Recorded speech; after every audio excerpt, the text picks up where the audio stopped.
ഇന്ന് ഒന്നാമത്തെ പാഠത്തിലെ തദ്രീബാത്തുകൾ നമുക്ക് പരിശോധിക്കാം. ഹയ്യ നഖ്റഉ, നമുക്ക് വായിക്കാം. ഒന്നാമതായിട്ടുള്ളത് അന ബാസിമുൻ, ഞാൻ ബാസിമാകുന്നു. ബാസിമ് പറയുകയാണ് അന ബാസിമുൻ, ഞാൻ ബാസിമാകുന്നു. ഇനി രണ്ടാമത്തത് അന ലുബ്നത്തു, അന ലുബ്നത്തു, ഞാൻ ലുബ്നയാകുന്നു. ലുബ്ന പറയുകയാണ് ഞാൻ ലുബ്നയാകുന്നു. ഇനി മൂന്നാമത്തത് അന ദാരിസുൻ, ഞാൻ വിദ്യാർത്ഥിയാകുന്നു.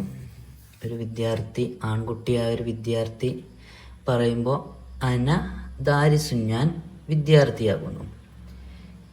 ഇനി അടുത്തത് ഒരു വിദ്യാർത്ഥിനി പറയുകയാണെങ്കിൽ അന ദാരിസത്തുൻ, ഞാനൊരു വിദ്യാർത്ഥിനിയാകുന്നു.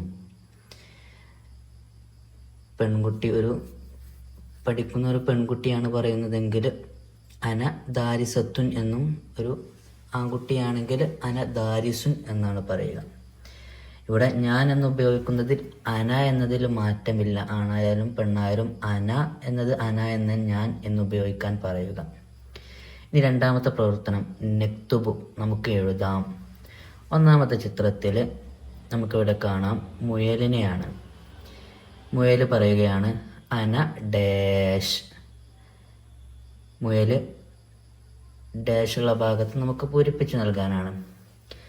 അപ്പോൾ അന അർനബുൻ, മുയൽ പറയുകയാണ് അന അർനബുൻ, ഞാൻ അർനബാകുന്നു, ഞാൻ മുയലാകുന്നു എന്ന്. ഇനി രണ്ടാമത്തെ ചിത്രത്തിൽ നമുക്ക് കാണാം അണ്ണാനെയാണ് കാണുന്നത്.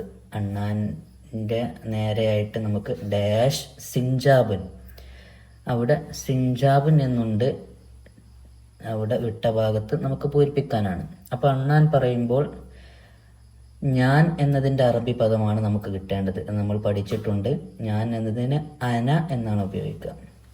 അപ്പോൾ അന സിഞ്ചാബുൻ, ഞാൻ അണ്ണാനാകുന്നു. അപ്പോൾ അവിടെ വിട്ട ഭാഗത്ത് അന എന്നാണ് ചേർക്കേണ്ടത്. ഇനി അടുത്തത് വാഴപ്പഴമാകുന്നു. വാഴപ്പഴം പറയുകയാണ് ഞാൻ വാഴപ്പഴമാകുന്നു എന്ന് അറബിയിൽ വാഴപ്പഴം പറയേണ്ടതുണ്ട്.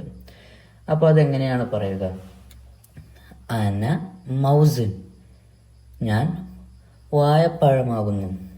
വാഴപ്പഴം പറയുകയാണ് അന മൗസിൻ. ഇനി അടുത്ത ചിത്രത്തിൽ നമുക്ക് കാണാം പൈനാപ്പിൾ ആകുന്നു ഉള്ളത്.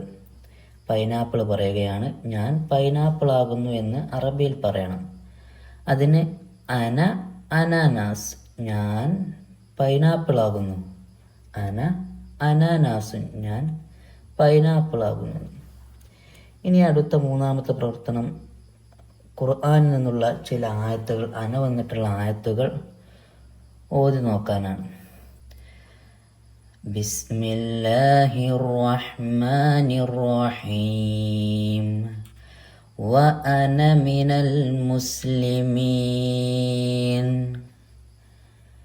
വലാ അന ആബിദും മാ അബദ്തും. ഇനി നാലാമത്തെ പ്രവർത്തനം, അവിടെ കള്ളിയിലായിട്ട് അന എന്നത് എഴുതിയിട്ടുണ്ട്. അതിൻ്റെ മുകളിലൂടെ വൃത്തിയായിട്ട് തെറ്റാതെ പെൻസിൽ കൊണ്ട് നന്നായിട്ട് എഴുതി കൊടുക്കാനാണ്. എല്ലാവരും വൃത്തിയായിട്ട് എഴുതാൻ വേണ്ടി ശ്രമിക്കാം.